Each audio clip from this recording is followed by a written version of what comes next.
नमस्कार मेरे प्रिय विद्यार्थियों, मेरे प्यारे दोस्तों। तो मैं रोहित आपका स्वागत करता हूं आपका अपने YouTube channel KR learning point में। तो हाँ, तो मेरे प्यारे दोस्तों, तो जैसा कि हम लेकर चल रहे थे आपका 10th क्लास का चैप्टर नंबर 1 यानी मैथमेटिक्स का वास्तविक संख्या यानी कि रियल नंबर्स। तो रियल नंबर्स के बहुत पार्ट हो चुके हैं। तो आज हम आपके सामने लेकर आए हैं बहुत ही इम्पोर्टेंट टॉपिक है जो आपके 10th लेवल तक तो इम्पोर्टेंट देता है, लेकिन ये आगे तक कंपटीशन लेवल तक भी बहुत ही ज़्यादा मोस्ट होता है। तो देखते हैं क्या होता है। तो आज हम लेकर आएंगे आपके सामने अपरिमेय संख्याओं का पुनर्भ्रमण यानी कि अपरिमेय यानी कि इरेशनल नंबर्स। तो इरेशनल नंबरों के बारे में पढ़ेंगे हम। तो इससे पहले कि अपरिमेय संख्या किसे कहते हैं, जैसा कि आपने 9th क्लास में यानी कि पिछले अध्याय में पढ़ चुका है कि परिमेय संख्या किसे कहते हैं और अपरिमेय संख्या किसे कहते हैं। तो आपने पढ़ रखा है, लेकिन हम इधर आपको दोबारा भी बताएंगे कि क्या होते हैं परिमेय संख्या और क्या होती है अपरिमेय संख्या। तो परिमेय और अपरिमेय संख्याओं से मिलकर आपको एक चीज बता दूं कि जो ये वास्तविक संख्या है, तो ये वास्तविक संख्या किन किन से मिलकर बनी होती है। परिमेय संख्या और प्लस अपरिमेय संख्या के मिलने पर क्या बनती है, अपरिमेय संख्या के योग पर क्या बनता है भाई, वास्तविक संख्या बनती है। वास्तविक संख्या यानी कि रियल नंबर्स।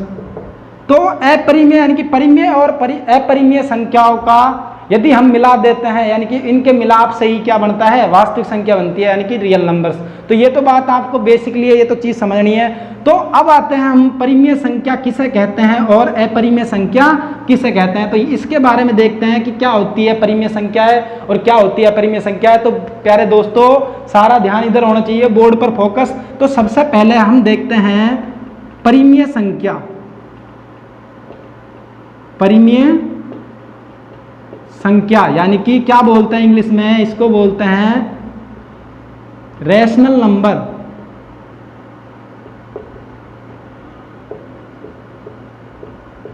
Rational number. तो ये रैशनल नंबर होती क्या है यानी कि परिमेय संख्या क्या होती है। तो आपको मैं डेफिनेशन भाई बता दूं कि ऐसी संख्याएं जिन्हें P/Q के रूप में लिखा जा सके, ऐसी संख्याएं जिन्हें P/Q के रूप में लिखा जा सके तथा P और Q क्या है इधर, यानी कि जबकि P तथा Q पूर्णांक है तथा Q नॉट इक्वल टू 0 है, तो परिमेय संख्याएं कहलाती है। तो मैंने क्या बताया कि जिन संख्याओं को P/Q के रूप में यानी कि P/Q के रूप में लिखा जा सके, जबकि P तथा Q यानी कि P और Q कैसा है, पूर्णांक नंबर है यानी कि पूर्णांक संख्या हो, तो Q नॉट इक्वल टू 0 है, तो परिमेय संख्या कहलाती है। तो इधर मैंने आपको डेफिनेशन लैंग्वेज वाइज यानी कि वॉइस से बता दिया। तो इधर हम लिख के देखते हैं कि क्या होती है परिभाषा। ठीक है भाई, तो लिखते हैं जिन संख्याओं को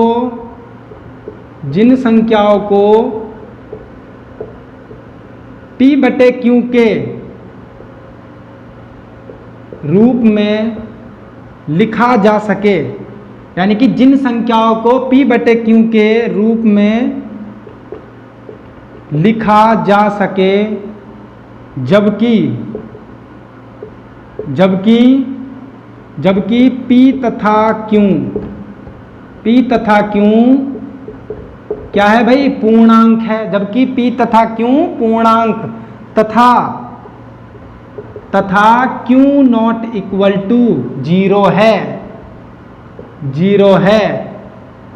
तो वह संख्या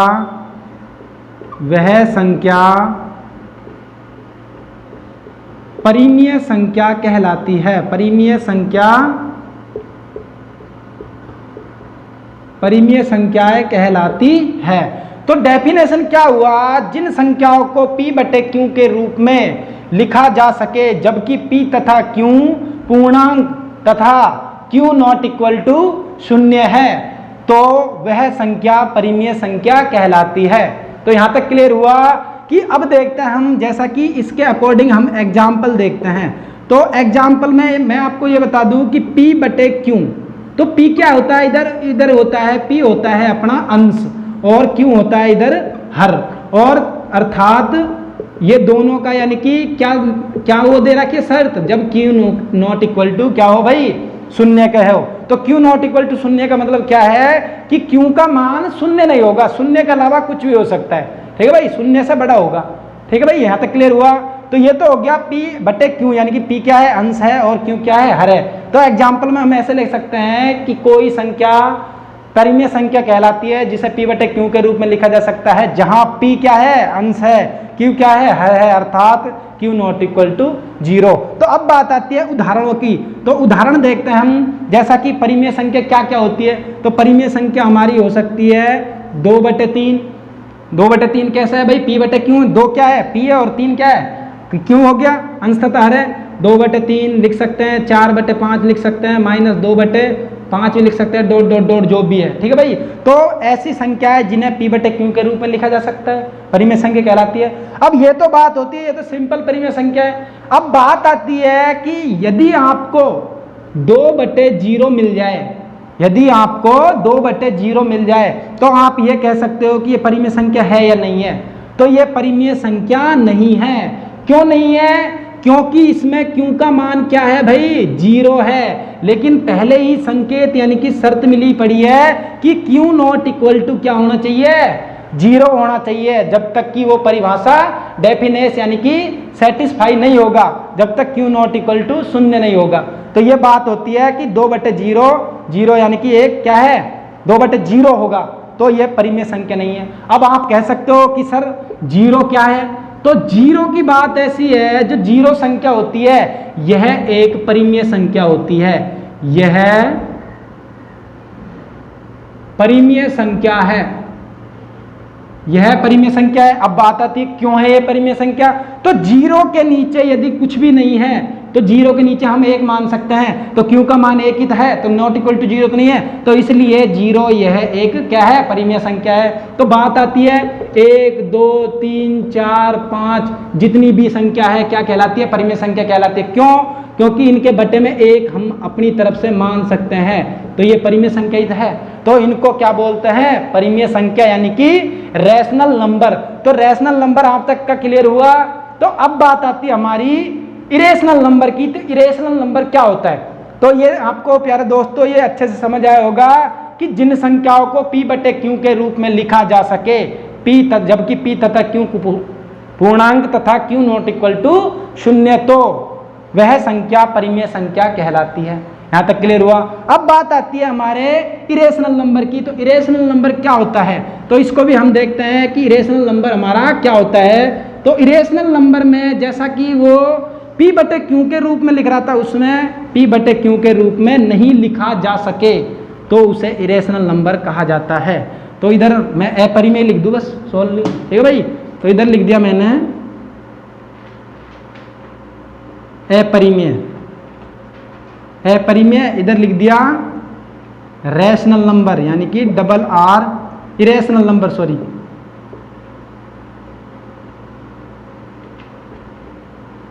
इरेशनल नंबर, ठीक है भाई। तो इरेशनल नंबर यानी कि अपरिमेय संख्या।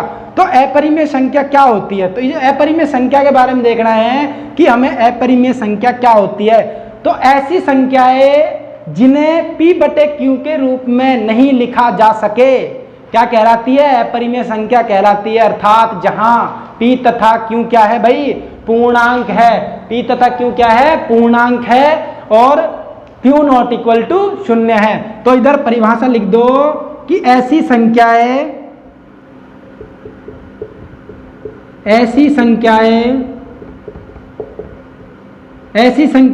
जिन्हें P बटे Q के रूप में व्यक्त नहीं किया जा सके, व्यक्त नहीं किया जा सके, क्या कहलाती है, अपरिमेय संख्या कहलाती है। अर्थात जहां P और Q क्या है, पूर्णांक में, मैंने आपको पहली डेफिनेशन बता दिया, तो इसमें लिखने की आवश्यकता नहीं है। तो ऐसी संख्याएं जिन्हें P बटे Q के रूप में व्यक्त किया जा सके, और जहां ये लिख दो अपरिमेय संख्या कहलाती है, अपरिमेय संख्या कहलाती है। जहां P तथा Q, P और Q, जहां P और Q क्या है भाई,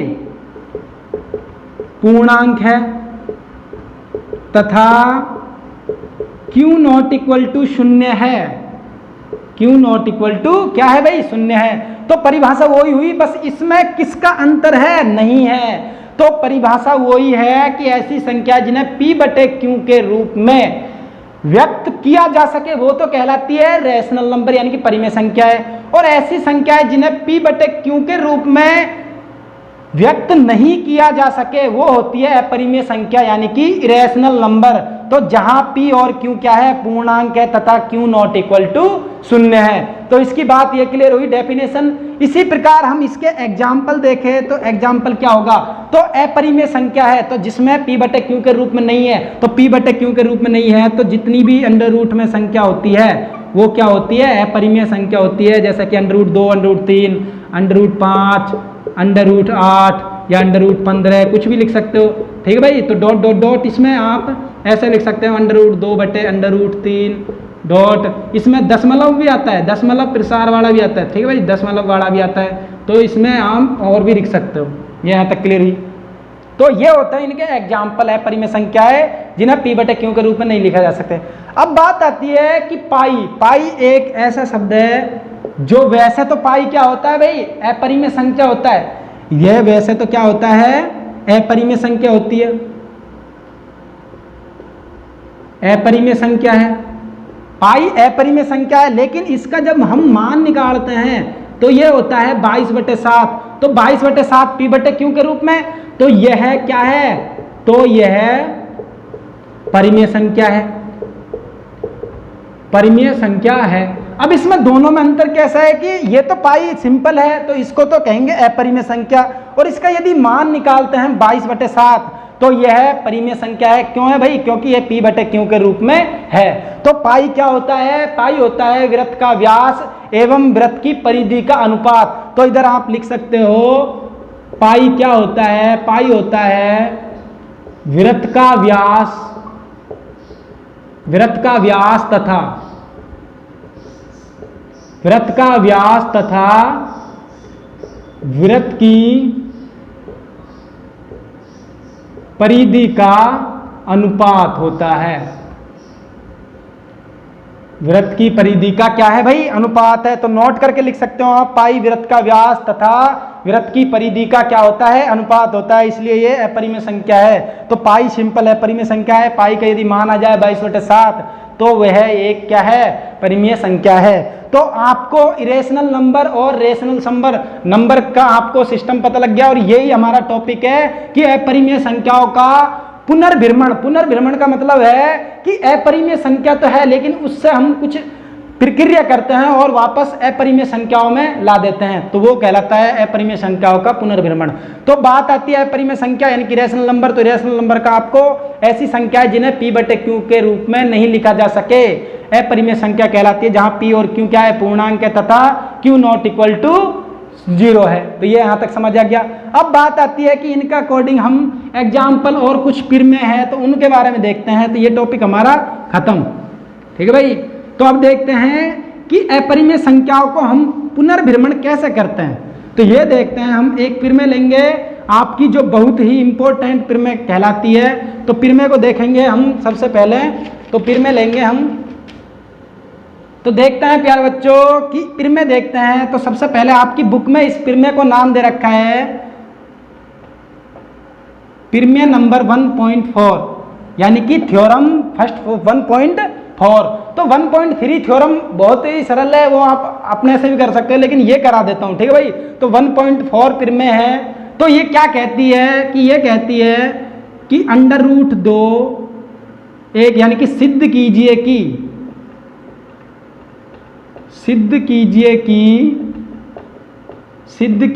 कि टू प्रूफ डैट, सिद्ध कीजिए कि अंडर रूट 2 एक अपरिमेय यानी कि रैशनल संख्या है, यानी कि रैशनल नंबर है, अपरिमेय संख्या है। तो अपरिमेय संख्या है। तो ये बताना है, ये हमें क्या करना है भाई, सिद्ध करना है। तो अपरिमेय संख्या है, और आपने परिभाषा से भी देखा है जितने भी मान अंडर रूट में आते हैं वो कैसी संख्या कहलाती है भाई, इरेशनल नंबर कहलाते हैं, यानी कि अपरिमेय संख्या कहलाती है। तो इसको हम सिद्ध करेंगे। तो ये आपको मैं इसे लगा लो आप मोस्ट। यदि बच्चों को ये चीज समझ आ गई तो एक भी एग्जाम्पल और एक भी ऐसा क्वेश्चन नहीं है जो आप अपने से अटेंड नहीं कर सकते हो। तो ये देखते हैं, तो अच्छे से देखेंगे। तो सबसे पहले इसका सॉल्यूशन करते हैं, तो देखते हैं, सिद्ध करते हैं। तो सबसे पहले जो ये अंडर रूट 2 है, ये एक अपरिमेय संख्या है। तो इसका हम अपोजिट लेंगे, यानी कि इसको हम परिमेय संख्या मानेंगे। जब जाके इसका पुनर्भ्रमण होगा, जब जाके ये परिमेय संख्या आएगी। ठीक है भाई। तो सबसे पहले हम अपनी तरफ से अंडर रूट 2 को परिमेय संख्या मानेंगे। तो इधर लिखो, सबसे पहले माना अंडर रूट 2 एक परिमेय संख्या है। यह हमने इमेजिन किया है। तो माना अंडर रूट 2 एक परिमेय संख्या है। ठीक है भाई। तो माना अंडर रूट 2 एक क्या है, परिमेय संख्या है। ये हमने सपोज किया है, कल्पना क्या है, मान रहा है हम। ठीक है भाई। तो मान रहे हैं हम कि अंडर रूट 2 एक परिमेय संख्या है। सॉरी, ठीक है भाई। परिमेय यानी कि रैशनल नंबर है। ठीक है भाई यहां तक। तो परिमेय संख्या क्या होती है, जिन्हें P बटे Q के रूप में लिखा जा सके, क्या कहलाती है, परिमेय संख्या कहलाती है। तो परिमेय संख्या है तो इसे हम P बटे Q के रूप में भी लिख सकते हैं भाई। तो P बटे Q बराबर अंडर रूट का 2 आ गया। ये यहां तक क्लियर हो गया। अब इसका क्या कर दो, मल्टीप्लाई कर दो, यानी वज्रगुण कर दो। तो ये बटे में 1 है, तो क्या हो जाएगा, P बराबर अंडर रूट 2Q हो जाएगा। ठीक है भाई यहां तक। तो इसमें दोनों तरफ, दोनों पक्षों का वर्ग करने पर, तो इधर लिख दो आप हिंदी में, दोनों पक्षों का वर्ग करने पर। तो दोनों पक्षों का वर्ग करने पर, तो दोनों पक्षों का वर्ग करोगे तो पी स्क्वायर बराबर अंडर रूट 2 का अंडर रूट 2 से गुणा होएगा। तो क्या आता है भाई, अंडर रूट से अंडर रूट कट जाता है, तो बराबर में क्या आता है, 2 आता है। तो अंडर रूट 2 का स्क्वायर क्या हो जाएगा, 2 हो जाएगा। तो 2 और क्यू का क्या हो जाएगा, क्यू स्क्वायर हो जाएगा। यहां तक क्लियर हो गया ये बात। तो अब बात आती है पी स्क्वायर बराबर 2Q स्क्वायर। तो पी स्क्वायर किससे विभाज्य हो रहा है भाई, 2 से। तो ये आपने उसमें पढ़ा था अंक गणित की आधारभूत प्रमेय के अनुसार। तो अंक गणित के आधारभूत प्रमेय के अनुसार पी स्क्वायर 2 से विभाज्य है। तो इधर लिख सकते हैं हम कि पी स्क्वायर 2 से विभाज्य है। तो पी स्क्वायर 2 से विभाज्य है। तो पी स्क्वायर 2 से विभाज्य, तो इसको स्क्वायर ना मान के पी भी तो 2 से विभाज्य होगा। तो जबकि पी भी तो 2 से विभाजित होगा, पी भी 2 से विभाज्य है। ठीक है भाई। पी भी किससे, 2 से विभाज्य है। तो मैंने बताया पी स्क्वायर 2 से विभाज्य है, तो पी भी किससे विभाजित होगा भाई, 2 से विभाज्य होगा। यहां तक क्लियर आएगी। अब हम अपनी तरफ से एक चीज मान लेंगे कि यदि हम P बराबर 2R मान ले और इसको दे दे हम समीकरण नंबर 1, इसको दे दे हम समीकरण नंबर 1, तो ये P बराबर हमने 2R माना है। तो 2R माना है, तो उपरोक्त से P स्क्वायर बराबर 2Q स्क्वायर है। तो हम लिख सकते हैं उपरोक्त से, तो इधर लिख सकते हैं हम उपरोक्त से, चूंकि क्या है, उपरोक्त से P स्क्वायर बराबर 2Q स्क्वायर है। तो P स्क्वायर बराबर क्या है भाई, 2Q स्क्वायर है। तो अब बात आती है P स्क्वायर बराबर 2Q स्क्वायर। तो 2Q स्क्वायर यानी कि P का मान क्या है, 2R है। तो P का मान P स्क्वायर की जगह रख देना है। तो P का मान कितना है भाई, 2R है। तो इसका मान इसमें रख देंगे। तो इसमें रख दो ये वाला P बराबर 2R, P की जगह रख दो। तो ये लिख दो कि समीकरण नंबर 1 से इसमें मान रखने पर, या फिर लिखो चाहे मत लिखो, तो P बराबर 2R, तो इसमें लिखो P का मान ये रखने पर, इस पर। ठीक है भाई। तो इधर रखाऊंगा मैं, तो ये 2R का स्क्वायर बराबर क्या है भाई, 2Q स्क्वायर। तो 2Q का स्क्वायर हो गया। यहां तक क्लियर है। ठीक है भाई। तो अब बात आती है कि जब ये 2Q स्क्वायर है तो 2 का स्क्वायर कितना होता है, 4 होता है, R का स्क्वायर R। तो ये क्या हो जाएगा, कैलकुलेट करोगे तो 4R स्क्वायर बराबर 2Q स्क्वायर। ये यहां तक क्लियर हो गया। ठीक है भाई। तो अब क्यू स्क्वायर है तो दो गुणे में इधर लाऊंगा, किस में हो जाएगा, भाग में, तो ये हो जाएगा 4r²/2 अर्थात क्यू स्क्वायर। तो 2 से 4 कट जाएगा, कितनी बार बच जाएगा भाई, 2 बार बच जाएगा। या फिर इसको हम ऐसे लिख सकते हैं कि क्यू स्क्वायर बराबर 2r²। तो ये यहाँ तक क्लियर हो गया। तो वही तो बात होती है, क्यू स्क्वायर बराबर 2r², जैसा कि पी स्क्वायर बराबर 2q² है। तो इसमें क्या है, क्यू स्क्वायर किससे विभाज्य है भाई, 2 से विभाज्य है। तो इधर लिख दो आप क्यू स्क्वायर 2 से विभाज्य है, और क्यू भी किससे है, क्यू भी 2 से विभाज्य है। क्यू भी किससे विभाज्य है भाई, 2 से विभाज्य है। तो अब यह बताना कि पी और क्यू में गुणनखंड यानी कि जो उभयनिष्ठ गुणनखंड है वो कैसा है, उभयनिष्ठ यानी कि उभयनिष्ठ गुणनखंड है 2। लेकिन हमने इधर क्या लिया था, परिमेय संख्या यानी कि सहभाज्य संख्या। तो सहभाज्य संख्या का क्या मतलब होता है कि जिसमें एक से अधिक उभयनिष्ठ गुणनखंड नहीं हो वो कहलाती है परिमेय संख्या यानी कि सहभाज्य संख्या। ठीक है भाई, तो सहभाज्य संख्या माना था। तो ये इसका विरोधाभास कर रहा है, क्यों कर रहा है, क्योंकि P और P² यानी कि 2 से विभाज्य, ये भी 2 से विभाज्य है और ये भी 2 से विभाज्य है। तो इसमें उभयनिष्ठ यानी कि गुणनखंड है, जबकि उभयनिष्ठ गुणनखंड नहीं होना चाहिए। क्या होना चाहिए कि एक से अधिक उभयनिष्ठ गुणनखंड नहीं होना चाहिए। तो ये जो P है और Q है ये इसका विरोधाभास कर रहा है, नहीं कर रहा है, ये तो कर रहा है। तो इसलिए √2 एक अपरिमेय संख्या है।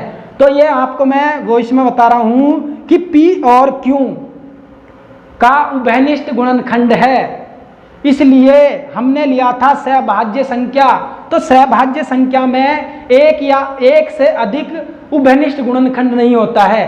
तो ये इसका वर्ड का विरोधाभास कर रहा है, तो इनका विरोधाभास कर रहा है। तो इसलिए √2 एक अपरिमेय संख्या है। तो इधर लिख सकते हो आप, अतः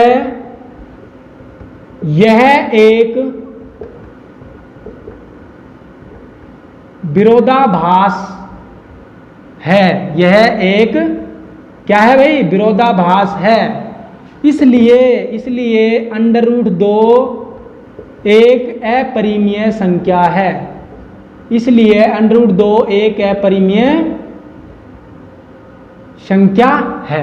तो इसलिए √2 एक अपरिमेय संख्या है। तो ये बात आपको मेन है कि विरोधाभास।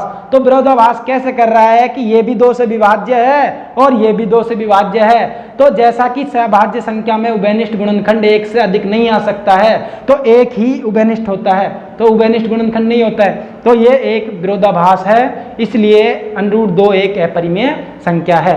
तो ये क्वेश्चन बहुत ही इंपॉर्टेंट यानी कि प्रमेय है, सिद्ध कीजिए कि √2 एक अपरिमेय संख्या है। तो ये हो गया हमारा HP यानी कि हैंस प्रूफ। तो ये प्रूफ कर दिया हमने कि √2 एक अपरिमेय संख्या है। तो ये सवाल बहुत अच्छा सवाल है। तो मैं आशा करता हूं कि ये सवाल आपको अच्छा समझ आया हो। तो प्लीज वीडियो अच्छी लगी हो तो लाइक एंड कमेंट और सब्सक्राइब करना ना भूलें। तो थैंक यू सो मच मेरे प्यारे दोस्तों।